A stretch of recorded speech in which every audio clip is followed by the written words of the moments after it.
We're talking about SHTF situations, emergency situations. Being prepared is the idea. And when it comes to an emergency situation, what is a go-to food item that you immediately think? A lot of people think fish. You can catch a fish, you can cook a fish, so knowing some basics on how to deal with your fish, super important. So whether you're an experienced prepper or survivalist and already know all this stuff, or you need a little refresher or pick up an extra tip or two, or you're brand new at this and you would love to see a how-to on handling a fish and utilizing an entire fish in an emergency situation.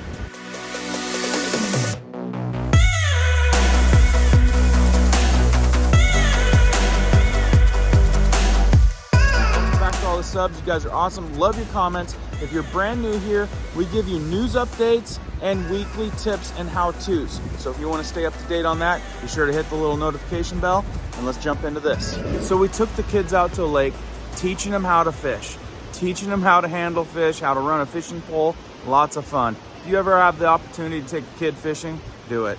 Tip for you guys that don't necessarily fish all the time, don't want to go buy a license for a full-on year of fishing, but you want to get a little bit of experience. A good way to do it is take a kid fishing. A lot of states have juvenile ponds that they stock up with fish, a lot of extra fish, because they want the kids to have a good experience. Oftentimes a child does not need a fishing license. The juvenile ponds are for those kids, and an adult can come and assist them and help them catch fish. So if you want a little bit of experience, take a kid fishing at the same time and make it a great experience for everyone. That's a super inexpensive way to do it. So I'm going to teach these kids how to clean a fish, what it looks like, how to do it. So I thought I'd take you guys along. First step to remember is if you catch a fish, you need to keep it cool. If you're going to catch a fish, it's oftentimes going to be in a body of water or a creek or a river like behind me. Now, when you catch that fish, you want to keep that fish in the water to keep it cool. It's like free refrigeration, and that goes for anything. Any kind of meat that you're trying to preserve in an emergency situation or out in the field. If you have like Ziploc bags and you can put your fresh meat in that, and then you put it in the cold water under some rocks, it'll keep that temperature down and store that meat a lot better. Now, what you need to know is you can utilize every bit of this fish. All of the guts, the head, and the meat, every piece of this fish can be utilized. Now, maybe you already had a fishing pole or an emergency way to catch fish, but I've got a video coming up on an emergency, minimalist, ultra-light little fishing kit that you could throw into your bug out bag. Like I said, a cost-effective, minimalist way to have some emergency gear for your backpack or on the go. So be sure to watch for that at the end of this video. Should pop up soon. So before I get into the uses of utilizing the head and the guts, let's show you a basic way to clean a trout. And if you guys like these emergency preparedness how-to videos, be sure to hit that like button. So we're teaching the kids how to cut these trout. What you're gonna do on a trout, you're gonna feel for a little soft spot right up here on the top of the head, and that's where you wanna place your knife. You're gonna place your knife right there, and then you're gonna cut down through the backbone to about right there. Then you're gonna take it down here, and you're gonna run this knife all the way up to the bottom. Then you're gonna take your finger, and you're gonna pull the head along with the guts out.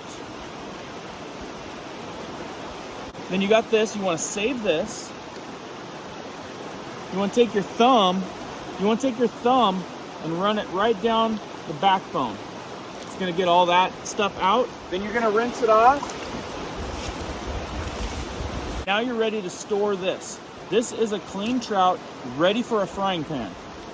Now in any situation, all you would need to do is throw this in the pan and cook it. Seasonings to have in your pack or with you is salt or even Johnny's seasoning salt. Johnny's seasoning salt is one that I always add to every backpack that I have. Johnny's seasoning salt is a great way to season fish and meat. It's kind of a do-all seasoning for any type of meat and fish. It tastes great. So we'll slide these in a Ziploc bag. Like I showed you before, grab it right here, just rip it down the middle. There we go, another fish ready for the frying pan. So now these kids caught every single one of these fish. All I did was help run poles, rig up poles. They caught every single fish you see here. What a good skill to learn, how to catch a fish. Now, I know there's a lot of experts out there that are part of our community. What I'm doing today is just showing some basics for somebody that maybe doesn't know anything.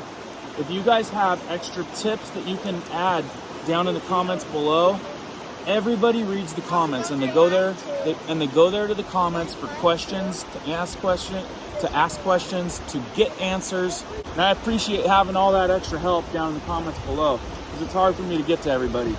And if you guys out there with some experience have some extra additional tips to these basic skills, please put them down there. People want to learn. All right, who wants to cut a fish? Me! Right. I said first. No, I said first. Chop down, nice and easy. Back and forth. Right down there. Now spin it. I'm going to come up right up through there. Okay.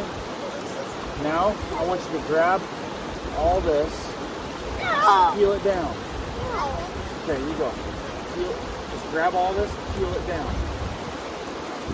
Grab the whole head and everything. Try it. You gotta get a good grip on it. Come on.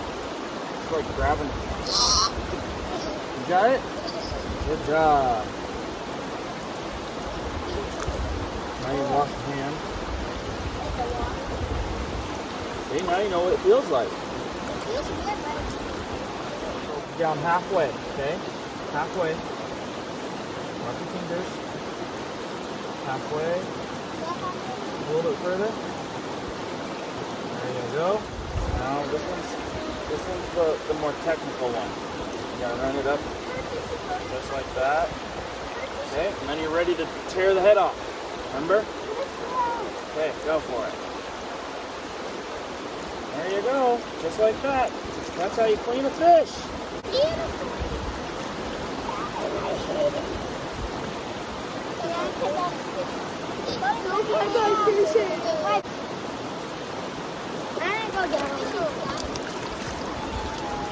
Hey guys, that was easy. Okay, so to eliminate some questions down in the comments, people always ask me what kind of stuff I'm using. This is an outdoor edge knife, and I really like it as a survival knife outside of your multi-tool because it comes super sharp. I like that it's orange because you set it down, it's gonna be easy to find it. Camouflage, who cares about camouflage? Because you're gonna have it in your backpack.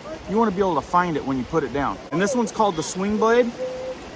So this one spins over, and this one's a skinning hook. So it pretty much runs underneath the skin. Say you're trying to skin an animal, and you slice it right up the belly, and it cuts from the bottom side up so you don't get a bunch of hair in your meat. So this is one tool that I really like having. Okay, so when it comes to these guts and the heads, there's a couple different uses for them. Super good uses for them. Number one, you can use them for bait. You can use this as bait because it looks like a worm. Yep. You can chop them up and use them on your hook to catch more fish, or you can use them for baiting in other game animals, for traps. If you're trying to trap another animal for food, fish heads are going to be stinky and attract a lot of animals. Or use them and utilize them to your favor, catching more food or getting more food. Now, let's say you're just out fishing, practicing, preparing, learning how to fish. Another way that you guys can use these to your advantage is you can plant the heads and guts underneath the plants that you're growing in your garden. Now, last year I did a test. I did one huge tomato plant with a big old fish head underneath it, and then in another box I just planted it regular how we do our other stuff. Both tomato plants did really well, but the one with the fish head had almost another 3 weeks of heavy produce on that plant versus the other plant. Very interesting. So don't ever throw away your fish heads and guts. You can always use it as a fertilizer for growing your plants. Now, you might not have a nice tough freezer Ziploc bag in an emergency situation, but the idea here is we have cleaned fish that we haven't cooked yet. What you want to do is keep it in the water. So what I'm teaching these kids right now is how to utilize natural refrigeration in the bodies of water, whether it's a creek, a lake. The temperature of the water is always going to be cooler. So storing your meat temporarily in the cold body of water is how you're going to keep it for longer. If you do not have a Ziploc bag, you can easily make a little rock bath and put them in and surround it by rocks.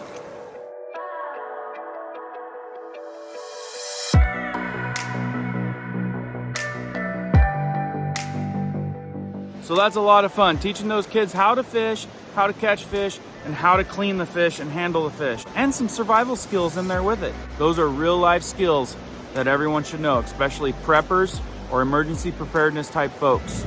I hope some of you guys out there picked up a couple tips along the way. If you guys like tips like this, be sure to hit that notification bell so you guys can stay up to date. We got new stuff every single week. We'll see you guys on the next one.